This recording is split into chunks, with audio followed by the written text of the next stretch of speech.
It's the Andy Griffith Show, Facts and Trivia, with your host, Bob Snap.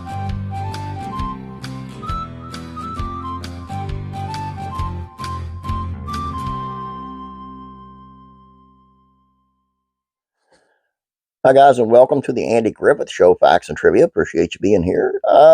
Today's video is on Don Knotts.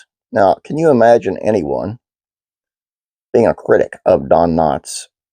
The man was a master genius at comedy, but there were critics of him, and he knew just how to handle those critics.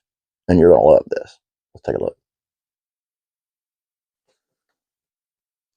Don Knotts is a legend of big screens, big and small.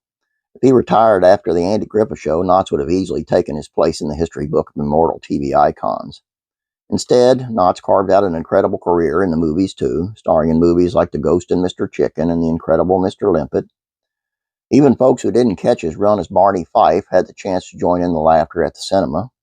This impressive resume added up to prove that Don Knotts is truly one of the greatest comedy actors of all time.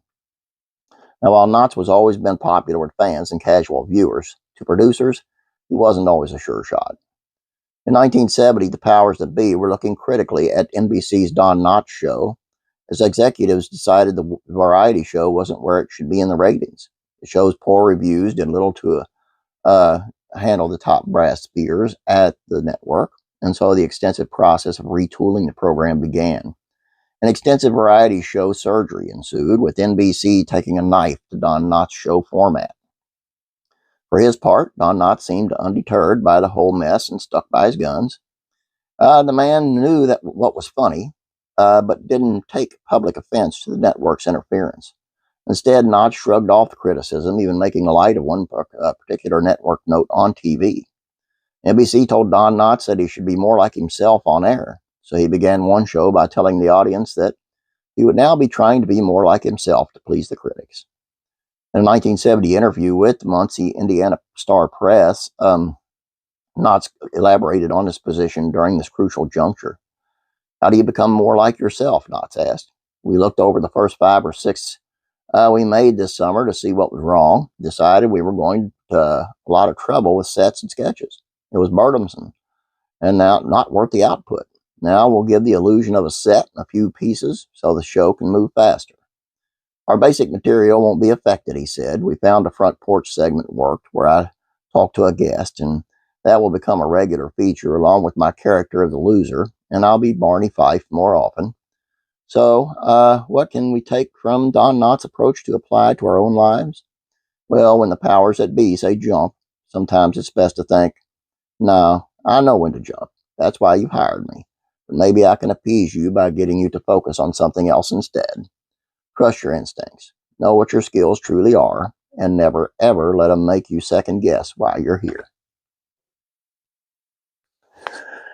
I thought this whole thing, the advice in this was great. Pretty much be yourself, and you know what's right for you. These suits, they don't know. I mean, Don Knotts knew comedy. These suits just looking at the dollar. And if you don't let the man do his job, they're not going to see that dollar. And of course they didn't. And that's why the show went down.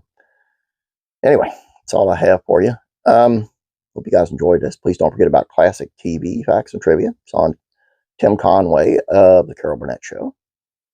And classic rock and country music facts and trivia is on Kiss, the band Kiss. And how Gene Simmons, the bass player, is kind of mad and sad that Peter Criss and Ace Frehley won't be joining them on the final leg of their final tour. All I have for you. Hope you guys enjoyed this. Have a great day. Don't forget to like this. Have a great day. God bless, and I'll be praying for you.